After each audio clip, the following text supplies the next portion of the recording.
하나님 나라의 복음을 전하도록 보냄을 받은 제자의 길은 온전한 헌신, 철저한 신뢰가 필요합니다. 또 이들은 각 가정과 각 동네를 찾아가 평안을 빌었죠. 하지만 어떤 이들은 받아들였고 어떤 이들은 받아들이지 않았습니다. 오히려 이들을 거절하고 거부하고 배척했습니다. 그 이유를 예수님은 이렇게 가르칩니다. 천지의 주제이신 아버지의 계시, 그리고 그 아버지로부터 모든 것을 받은 이 아들 예수님의 이 계시가 지혜롭고 슬기 있는 자들에게는 숨겨졌다. 하지만 어린 아이들에게는 나타났기 때문이다 라고 하였습니다. 이 차이는 어린아이들은 이런 존재죠. 하나님의 도움을 구하고 하나님을 의지하는 가장 낮은, 그리고 가난한, 그럼에도 불구하고 경건한 하나님의 사람이기 때문이고, 반면에 지혜롭고 슬기롭다 하지만 실제로 미련한 자들, 자기 신념, 자기 가치, 자기 주장, 자기 전통, 문화, 이거에 갇혀서 하나님 나라의 복음을 받아들이지 않고 굴복하지 않는 교만한 이들이기 때문입니다. 이렇게 어린아이와 같이 예수님의 사역에 동참한 제자들에게는 예수님과 대비되는 이전 세대의 많은 선지자들, 임금들이 오랜 동안 소망했고 기다려왔던 하나님 나라가 지금 현존하고 있다. 그 나라가 능력으로 임했고 왕성하게 활동하며 힘있게 확장되고 성취되는 것을 보고 듣는 세대이다. 그래서 복된 세대이다, 복 있는 세대이다 라고 하였습니다. 그런 특권이 주어진 것이죠. 오늘 본문은 어떤 율법사가 시험하는 이야기로 시작을 합니다. 내가 무엇을 하여야 영생을 얻으리까? 라고 물어봅니다. 율법교사는 전문적인 서기관이에요. 전문적으로 오랜 동안 하나님의 말씀을 연구하고 그 말씀을 쓰는 서기관들입니다. 그러니까 율법교사는, 이 전문적인 서기관은 율법에 정통한 사람이다, 율법 전문가이다 라고 말씀을 드릴 수 있습니다. 그것은 자신과 자신을 포함한 무리들이 하나님을 아는 전문적인 지식, 참된 지식을 가지고 있다, 자기는 그것을 대표하는 사람이다 라고 하는 것이죠. 그래서 하나님의 복음을 전한다는 예수님이 정말 믿을만한가 감사하기 위해서 질문을 했던 것입니다. 그의 질문의 핵심은 영생을 어떻게 얻느냐는 것이죠. 누가는 영생을 구원 또는 하나님 나라에 들어감, 이 동일한 의미로 사용을 합니다. 그런데 이 영생에 대한 문제는 오랜 동안 모든 종교에서 매우 중요하게 다루어졌던 것이기 때문에 이 질문은 끊임없이 되묻고 또 그 질문에 대답을 해야 되는, 그만큼 배워야 되고 확신할 수 있을 만큼 적합한 질문이고, 또 누가복음 18장에 보면 부자 관리도 관심을 갖고 질문할 정도 매우 근본적인 질문입니다. 그러니까 질문 자체는 잘못된 거 아니에요. 그런데 유념해서 살펴야 될 단어가 뭐냐 하면 얻다라는 겁니다. 얻다. 이 단어는 상속하다라는 의미가 있습니다. 율법교사의 질문은 이런 것이죠. 영생을 모르는 게 아니라 영생을 어떻게 빼앗기지 않고 상속받을 수 있느냐, 영생을 잃어버리지 않고 확실하게 소유할 수 있느냐에 대한 물음입니다. 그러면 영생은 무엇일까? 우리가 한 번 더 질문하고 대답을 해야 되잖아요. 다니엘 12장 2절 상반절에 보면 땅의 티끌 가운데서 자는 자 중에서 많은 사람이 깨어나 영생을 받는 자도 있겠고 라고 하였습니다. 이 말씀에 따르면 영생은 땅의 티끌 가운데에서 자는 자, 즉 죽은 자 중에서 깨어나, 다시 말씀드리면 다시 살아나 얻을 수 있는 복된 상태를 말합니다. 즉 영생은 부활 후에 얻을 수 있는 복 복된 삶을 말하는 것으로서 신학적으로는 종말론적인 구원이라고 말할 수가 있습니다.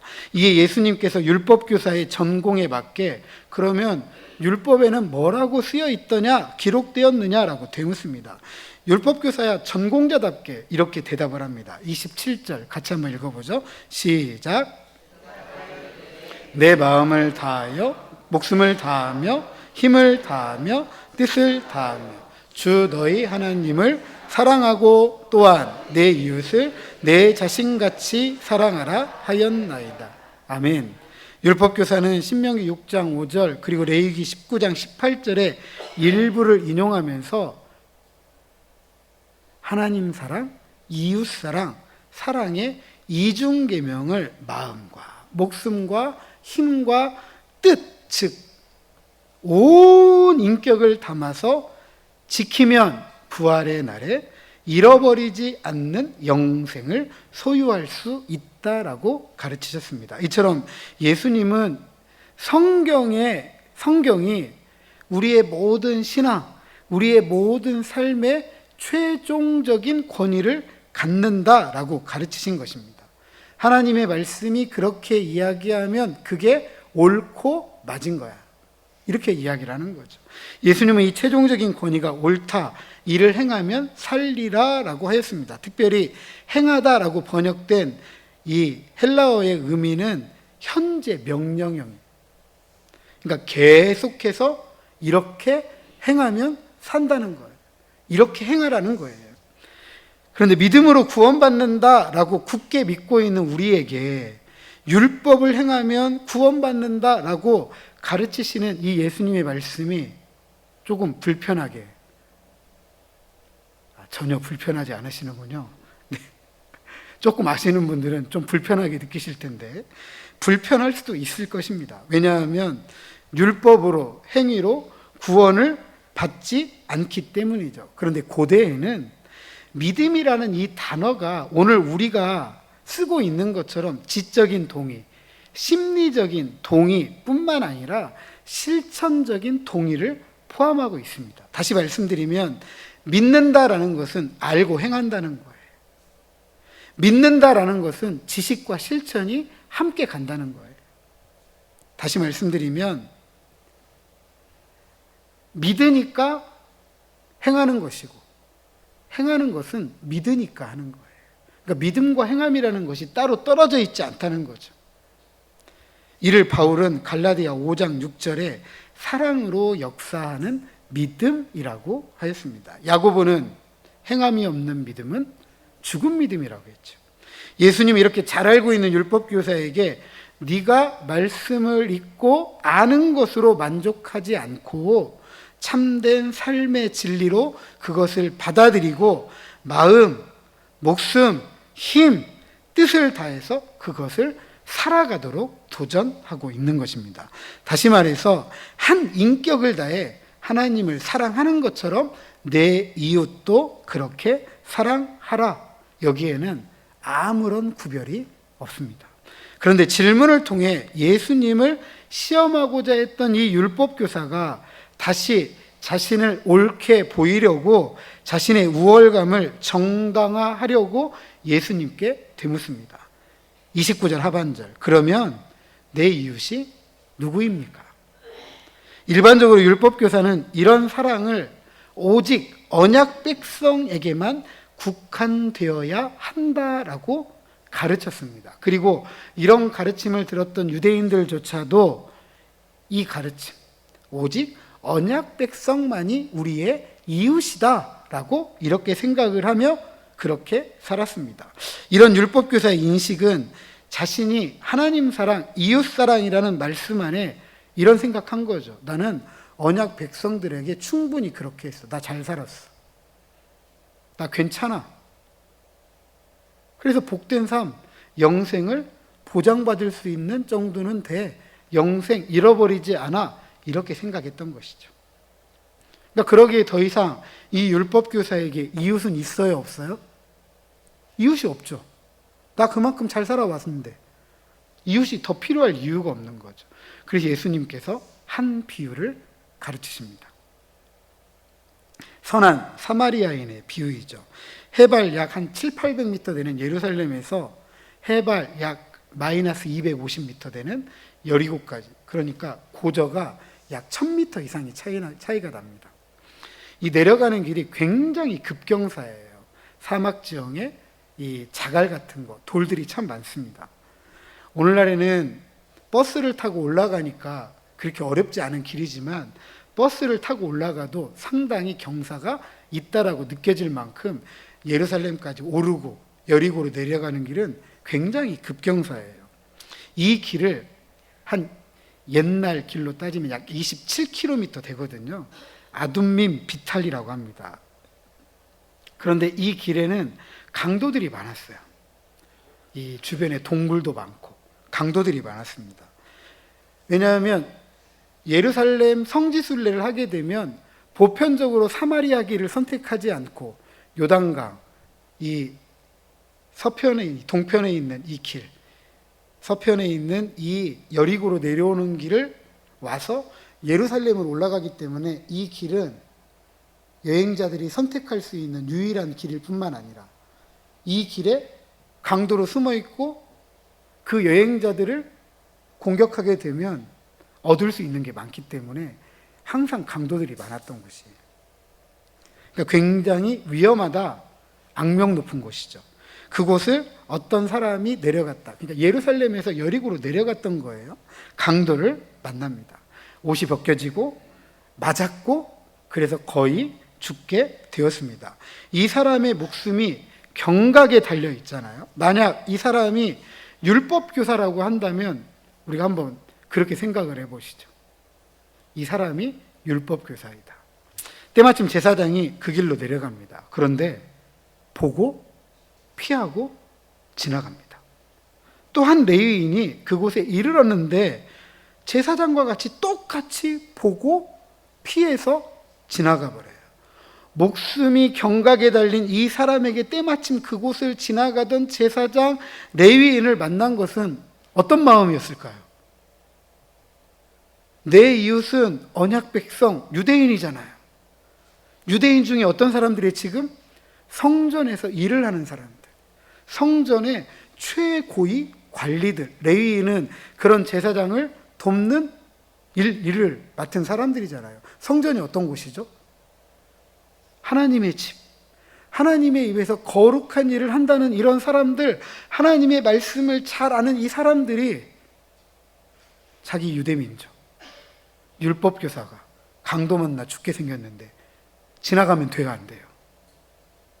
안 되죠. 누구니까? 이웃이니까. 하나님 사랑, 이웃 사랑, 무엇을 보장받는 거죠? 영생을 보장받는 거니까 자연스럽게 제사장과 레위인을 봤을 때 아, 나는 살았다. 아마 안도감을 가졌을 수 있어요. 목숨이 경각에 달린 자신을 위해 책임을 다할 것이다 라고 생각을 했기 때문이죠. 그런데 전혀 도움을 주지 않고 보고 그것도 피해서 지나가요. 그것도 한 번도 아니고 몇 번이요? 2번씩이나. 지금 이 목숨이 경각에 달린 사람이 이 제사장과 레위인에게 거절당했고 거부당했고 배척당한 거예요. 얼마나 낙담했을까요? 그렇다면 누가 이 죽어가는 사람의 이웃이 될까요? 내가 이웃이라고 생각했던 그 사람이 내 이웃이 되지 않았는데 누가 이웃이 될 수 있겠느냐는 거죠. 그 장소에 새로운 사람이 이르렀습니다. 누구이죠? 여행 중이었던 어떤 사마리아 사람입니다. 헬라어 본문에 보면 사마리아 사람이라는 이 단어가 맨 처음에 쓰이고 있어요. 이게 무슨 얘기 하려고 하냐면 누가가 강조하고 싶은 거예요. 제사장 레위인 보고 피해서 지나갔는데 선한 사마리아 사람은 안 그랬다 이 말하고자 가장 앞에 둔 거예요. 강조하고 있는 거죠. 왜 이렇게 강조하고 싶었을까? 사마리아 사람은요, 유대인에게 가장 멸시당하고 조롱당하던 사람들이에요. 적대적인 긴장관계를 가지고 있던 존재이죠. 유대인들은 보통 이렇게 생각했거든요. 사마리아 사람들과 식사하는 것은 돼지고기를 먹는 것과 똑같다. 유대인들에게 돼지고기는 뭐죠? 먹어서는 안 되는 부정한 음식이잖아요. 그러니까 사마리아 사람하고 밥 먹는 것은 부정한 일이다. 그것도 뭘 먹는 것과 똑같다? 돼지고기를 먹는, 이 정도로 생각을 했단 말이죠. 이런 사마리아 사람에게 도움을 받는다? 전혀 생각을 못한 것이죠. 생각할 수 없어요. 그런데 유대인들에게 멸시, 조롱당하던 이 적대적인 인물인 사마리아 사람이 강도 만나 죽게 된 이를 주저함 없이 도와줍니다. 그런데 어떻게 도와주느냐? 이렇게 도와줘요. 누가는 이 사람이 한 행동을 동사로 잘 표현해주고 있어요. 그를 보았다, 불쌍히 여겼다, 가까이 갔다, 기름과 포도주를 상처에 부었다, 싸매어 주었다, 자기 짐승에 태워 주었다, 주막으로 데려갔다, 돌보아 주었다. 굉장히 길어요. 제사장과 레위인은 어떻게 지나가죠? 보고 피해서 지나가요. 느낌상 어때요, 여러분? 제사장과 레위인은 어떻게 지나간 거냐면 이렇게 지나간 거죠. 그런데 사마리아 사람은 지금 어떻게 한 거예요? 굉장히 자세하게 보고 불쌍히 여기고 가까이 가서 굉장히 빠른 듯 하지만 굉장히 디테일하게 섬세하게 이 죽어가는 사람을 돌보아주고 있다는 것을 알 수가 있습니다.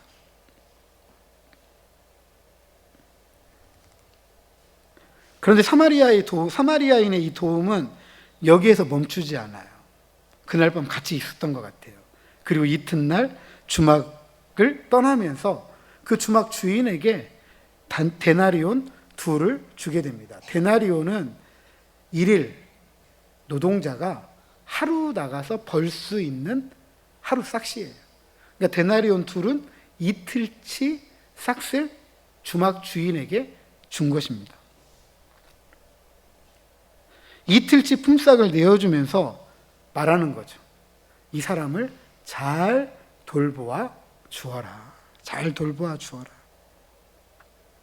그리고 또 이렇게까지 이야기합니다. 비용이 더 들면 돌아올 때 내가 값을 쳐주겠다. 진짜 깜짝 놀랄 만한 일이잖아요. 이렇게까지? 저희도 이렇게까지는 못하잖아요. 그죠? 그냥 적선은 할 수 있죠. 그죠? 적선은 할 수 있지만 이렇게까지 껴안고 돌보아주고 다음에 있을 일까지 걱정해주는, 이렇게까지는 하지 않습니다. 그것도 누가요? 원수가. 이처럼 불쌍히 여기는 것은 다른 사람의 처지를 내 것으로 여겨서 기꺼이 그 사람의 유익을 위해 행동하는 것이다. 이걸 뭐라고 했냐면 자비를 베푸는 것이다 라고 하였습니다. 그리고 예수님께서 다시 되물어요. 36절. 네 생각에는 이 세 사람 중에 누가 강도 만난 자의 이웃이 되겠느냐? 누가 이웃입니까? 누가 이웃일까요?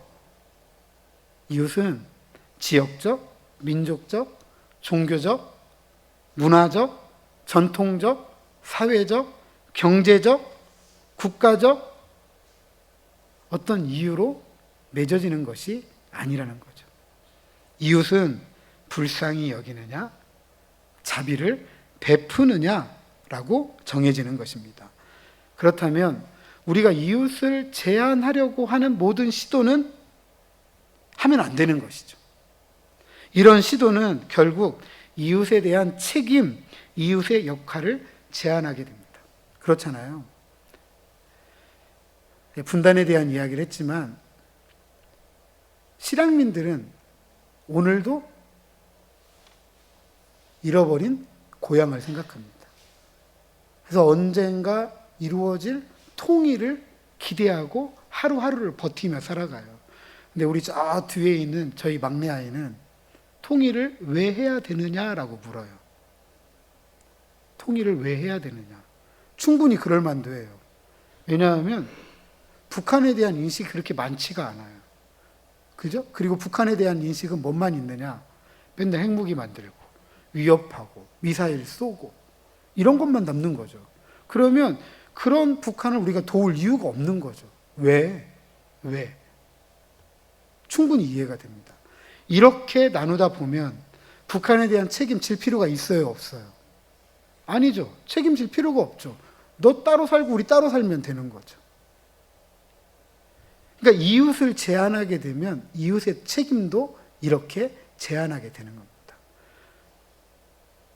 앞서 말씀드렸지만 이란하고 미국하고 전쟁하는데 우리하고 뭔 상관이에요. 물론 우리가 원유도 수입해야 되고 다양한 이 산업적 관계가 있기 때문에 전쟁이 그쳐야 되지만 뭐 이란이 고통받는 거 우리가 굳이 생각할 이유가 있겠느냐.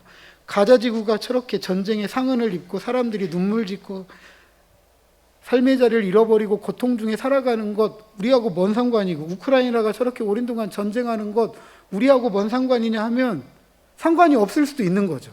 하지만 그들이 이 세상을 살아가는 한 사람 한 사람 내 이웃이라고 생각하면 그냥 지나갈 수는 없는 거죠. 그냥. 이웃으로서의 의미는 어떤 일을 하지 않아도 되는가를 찾는 것이 아니라 이웃이라는 의무, 이웃으로서의 의무는 무슨 도움이 필요한지 그리고 그와 같은 도움을 베푸는 것이어야 한다는 것입니다. 예수님은 율법교사에게 누가 나의 이웃인가, 네가 사랑할 사람이 누구인가 라는 그 질문을 이렇게 바꾸는 거예요. 누가 나의 이웃으로 행동하고 있는가? 누가 이웃으로 증명이 되고 있는가라고 질문하는 것입니다. 이에 율법교사가 대답합니다. 37절 상반절, 자비를 베푼 자니이다. 하나님은 가난한 자들로 대표되는 눈먼 자, 포로된 자, 눌린 자에게 복음을 전하고 그래서 보게 하시고 자유케 하시는 분이십니다. 그렇게 지키시고 보호하시고 돌보시는 분인 거죠. 이처럼 사마리아 사람도 하나님의 긍휼이라는 이 말씀에 어울리게 신실하게 살아낸 사람입니다. 제사장, 레위인은 하나님의 말씀을 가지고 있는 사람이라고 하지만 그 말씀을 신실하게 살아내지 못했던 것이죠. 따라서 영생을 보장받는 삶은 제사장과 레위인처럼 지역적, 민족적, 종교적, 문화적, 전통적, 사회적, 경제적, 국가적으로 정해지는 것이 아니라 하나님의 말씀에 어떻게 반응하느냐에 따라 달라지는 것입니다. 그래서 37절 하반절 예수께서 이르시되 가서 너도 이와 같이 하라라고 하였습니다. 이 가르침을 따라 비록 우리를 이웃으로 간주하지 않을지라도 우리는 그들의 선한 이웃이 되어서 영원한 생명을 확실하게 보장받고 살아가는 하나님의 백성들, 그리스도의 제자들이 되어야 할 줄로 믿습니다. 예수님은 제자들과 함께 계속해서 예루살렘 여행을 이어가셨습니다. 한 마을에 들어가셨어요. 요한복음 11장에 보면 이 마을은 예루살렘에서 가까운 베다니였고 이 마을의 한 여자, 아마도 마르다였겠죠. 예수님과 제자들을 환영하면서 자기 집으로 영접합니다. 이 가정은 예수님의 사랑을 받았던 나사로와 마리아, 그리고 마르다, 그리고 마리아가 함께 살고 있는 가정이었고 예수님과 제자들은 평안의 자녀들의 환대를 이렇게 기대었습니다. 마리아의 언니인 마르다는 예수님과 제자들을 환대하기 위해 얼마나 분주했는지 모릅니다. 반면에 동생인 마리아는 주의 발 아래에 앉아서 주님의 말씀을 듣고 있었습니다. 이런 마리아의 태도는 예수님 당시의 전통 문화에 보면 전혀 어울리지 않는 행동입니다. 랍비들은 여성이 이 랍비의 발 아래에 앉아가지고 하나님의 말씀 듣는 것을 허락하지 않았습니다. 여성들은 제자될 자격이 없는 거죠. 다시 말씀드리면 배움의 기회가 주어지지 않았습니다. 배움의 대상이 아니었기 때문에 그래요. 오직 여성들은 노동의 가치만 있었어요. 노동의 가치. 하지만 마리아는 제자들처럼 행동하고 주님의 말씀에 귀를 기울이고 있었습니다. 그리고 그런 모습을 예수님은 지켜보시면서도 아무 얘기도 안 하셨죠. 그 얘기는 예수님은 다른 랍비들과 다르게 마리아를 자신의 제자로 받아들였다라는 것이기도 합니다. 하지만 마르다는 마음이 분주했어요. 예수님과 제자들에 대한 환대가 자칫 소홀할까 봐 큰 걱정이 됐습니다. 환대가 소홀하지 않도록 준비하기 위해서는 누구의 도움이 꼭 필요했냐면 동생 마리아의 도움이 필요했습니다. 하지만 마리아 관심 있어요, 없어요? 관심 있어요, 없어요? 이 정도 되면 병권사님 옆에 동생이 앉아 있는데 마음이 분주한데 안 도와줘. 그럼 어떻게 해요? 이 정도면 냅둬야 돼요? 경건해가지고 안 된다니까. 저 같으면 미쳐서 폴짝 뛸 거예요. 화가 나가지고. 화가 날 만한 지금 상황이잖아요. 마음은 분주한데 도와줘야 되는데 안 도와주니까 드디어 예수님에게 불평하기 시작합니다.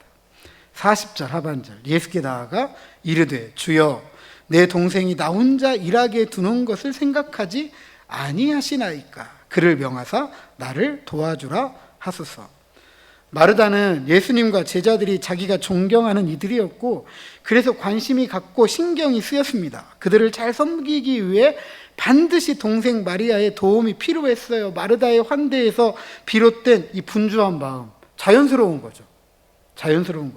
어느 누구도 이 마르다의 행동이, 이런 분주한 마음이 틀렸다, 잘못됐다라고 말할 수 없습니다. 문제는 마르다의 이 분주함이 제자도의 도, 즉 온전한 헌신과 철저한 신뢰의 비교와 갈등, 대립과 대결이라는 위험한 요소를 만들어낼 수도 있다라는 것이죠.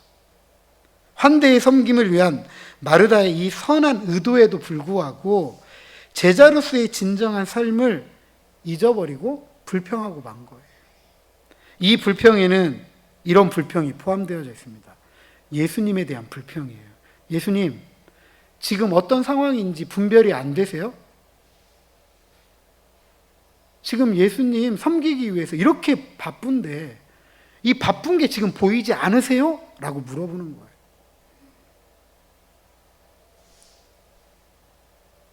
또 한 가지는 이런 불평이죠. 예수님, 내가 이렇게 바빠요. 저한테 관심 없으세요?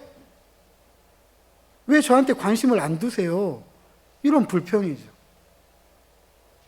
또 하나의 불평은 제가 예수님을 섬기려고 이렇게 분주한데 이 가치가 별로 없어 보이세요? 제가 하는 일이 아무것도 아닌가요? 그러니까 제가 하는 일이 가치가 있으니까 예수님, 지금 동생 나 도와주라고 하세요. 그게 맞는 거예요. 지금 예수님이 틀린 거예요. 분별력 없이 행동하는 거예요. 나한테 관심이 없는 거예요. 이렇게 말을 하는 거예요. 자기 판단이 옳기 때문에 예수님도 내 판단을 따라주세요.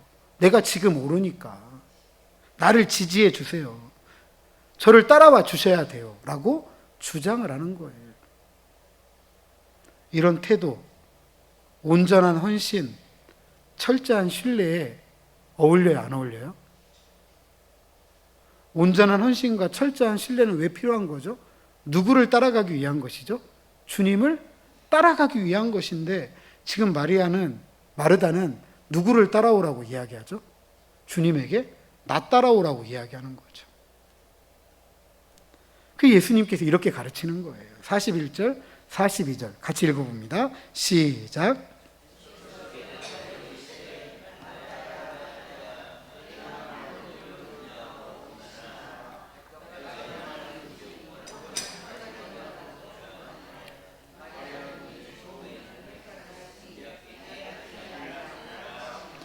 아멘. 예수님은 마르다를 2번이나 불러요. 화를 내면서 부르시는 게 아니라 마르다야, 마르다야. 애정어린 부르심입니다. 마르다의 분주함을 이해 못하신 것이 아니에요. 분주한 걸 알고 계세요. 마르다의 분주함 때문에 염려하고 근심하는 것도 충분히 이해하고 계시는 분이십니다. 그런데 이 염려와 근심 때문에 마르다의 환대의 가치가 훼손될 처지에 놓이고 만 것이죠. 그죠? 마르다의 이 원망과 불평이 함께하는 이 환대, 그걸 우리는 환대라고 해야 돼요? 안 해야 돼요? 환대인 것처럼 보이지만 그건 환대가 아니죠. 진정한 환대가 아니잖아요. 왜냐하면 마르다에게는 지금의 이 환대가 뭐가 된 거죠? 기쁨이 아니라 짐이 되어버렸잖아요. 짐이 되어버렸잖아요. 그래서 예수님은 마르다의 이 그릇된 관점을 바로 잡아주고자 하신 것입니다. 예수님과 제자들이 환대받는 이유는 환대를 받지 못해서 받으려고 하는 게 아니잖아요. 환대는 하나님 나라의 복음을 전하는 자들에 대한 삭시죠. 네, 삭시예요. 따라서 가장 우선순위는 어디에 있느냐면 하나님 나라의 복음을 듣는 것에 있는 거예요. 마리아는 이 듣는 것을 선택했고 마르다는 환대를 선택한 것입니다. 그리고 듣는 것을 선택한 마리아가 좋은 편, 좋은 몫이다. 은유적으로 올바른 양식을 선택한 것이다 라고 하였습니다. 그것을 빼앗기지 않는다. 앞서 우리가 이 율법교사의 질문, 어떻게 해야 영생을 얻겠습니까? 어떻게 해야 영생을 빼앗기지 않겠습니까? 라는 그 질문을 생각해 본다면 마리아는 지금 아무도 빼앗을 수 없는 그 영생을 붙잡고 있는 거죠. 결론은 하나님의 말씀을 읽는 것에 만족하지 않고 그것을 진리로 받아들이고 살아가는 것, 바로 그것이 제자의 삶이고 온전한 헌신과 철저한 신뢰는 삶의 열매를 빼앗기지 않는다라는 것입니다. 그래서 제자는 들어야 된다. 제자는 배워야 된다. 제자는 익혀야 된다. 제자는 깨달아야 된다. 그리고 온전한 헌신과 철저한 신뢰로 신실하게 주님을 따라가야만 하는 것입니다. 사랑하는 성도 여러분, 오늘 본문을 우리는 이렇게 많이 들어왔어요. 저도 그렇게 들어왔고 저도 그렇게 가르쳐 왔어요. 선한 사마리안처럼 자비를 베풀어야 한다. 마리아처럼 주님의 말씀을 듣는 일에 우선순위를 두어야 된다. 이게 우리가 익히 알고 있는 그런 본문입니다. 하지만 오늘 이 본문을 앞선 본문들과 연관을 짓고 그 흐름을 따라가다 보면 무엇인가 다르게 들려요. 그것은 누가 말씀을 듣고 배우는 복된 사람들인가입니다. 율법교사는 정통성을 가진 율법학자로서 서기관이지만 말씀을 제대로 이해하고 해석하지 않고 자신이 알고 가르쳤던 삶, 그 신념, 자기 가치, 종교적인 전통과 관습에 얽매여서 이웃을 제한하고자 하였습니다. 반면에 비유에 등장하는 선한 사마리아인은 이 모든 것을 뛰어넘었죠. 불쌍히 여기는 마음을 가지고 자비를 베풀었습니다. 참된 이웃은 이처럼 자신의 신념, 가치, 전통과 관습, 이 차이를 뛰어넘고 불쌍히 여기는 마음을 가지고 자비를 베푸는 그 사람이 이웃인 거예요. 그리고 이렇게 자비를 베푸는 이웃이 되기 위해서는 하나님의 말씀에 자신의 신념과 가치, 관습과 전통을 굴복시키고 이 말씀을 받아들이고 살아내야 하는 것입니다. 그리고 이런 삶이 영생을 빼앗기지 않는 복된 삶인 것입니다. 또한 마르다는 환대의 가치를 알고 예수님과 제자들을 잘 섬기고자 노력했습니다. 혹여라도 소홀할까 염려하고 근심할 정도로 마음이 분주했죠. 이런 마리아의 섬김을 우리는 비난해서는 안 됩니다. 만약 이런 마르다를 비난한다면 아무도 섬기지 않을 거예요. 아무도. 문제는 예수님과 제자들을 잘 섬기고자 하는 그녀의 신념과 가치, 전통과 관습이 예수님을 자신의 뜻대로 움직이고자 했다라는 것이죠. 오늘날 많은 신앙인들이 이런 실수를 합니다. 성경은 이렇게 가르치는데 내가 알고 살아온 경험과 내가 알고 있는 관습과 전통과 문화와 내 신념은 그걸 따라가지 않는 거죠. 이게 맞다고 생각하는 거예요.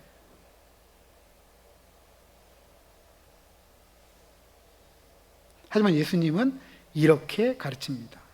주님을 따르는 제자는 그분의 발 아래에서 듣고 배우는 사람이다. 그걸 익히고 깨닫고 온전하게 헌신하고 철저하게 신뢰하며 주님을 따라가는 사람들이다 라는 사실입니다. 예수님께서 마리아를 칭찬하신 것은 마리아가 주의 말씀을 이렇게 듣고 그렇게 신실하게 말씀을 따라 살아갔던 복된 인물이었기 때문입니다. 다시 말해서 마리아가 단순히 앉아서 들었기 때문이 아니에요. 보고 듣고 나아가서 신실하게 살아낸 주님의 제자였기 때문입니다. 반면에 마르다는 예수님을 따르는 제자의 모습이 아니라 주님, 나를 따라와요. 내가 옳아요. 라고 주장을 했기 때문에 책망을 들었던 것이죠. 사랑하는 성도 여러분, 오늘 본문은 단순히 자비를 베풀고 말씀을 들어야 된다라는 도덕적, 윤리적, 종교적 가르침이 아닙니다. 누가 진짜 제자냐? 누가 참된 제자이냐? 그것이 어떻게 증명이 되느냐라는 질문입니다. 그것을 말씀이 최종적인 권위가 되어서 이 말씀이 모든 삶의 기준이 되고 그래서 삶이 이 말씀에 따라 정리가 되어지고 그래서 주님에 대한 온전한 헌신, 철저한 신뢰를 가지고 신실하게 따라가는 사람들, 그 사람들이 바로 그리스도의 제자이다. 하나님의 백성이다라고 가르치는 것입니다. 그리고 그런 제자들이 영생을 빼앗기지 않고 보장받고 확실하게 살아간다라고 가르치는 것입니다. 부디 주님의 말씀을 제대로 보고 제대로 듣는 그리고 복된 삶을 살아가셔서 이 말씀을 삶의 최종적인 권위로 알고 이 말씀에 온전한 헌신, 철저한 신뢰 그리고 신실하게 따라가는 제자로 살아가면서 빼앗기지 않는 영생을 충만하게 풍성하게 받아들이는 복된 사람들, 저와 여러분 우리 명덕의 온 가족들이 되시기를 주님의 이름으로 축복합니다.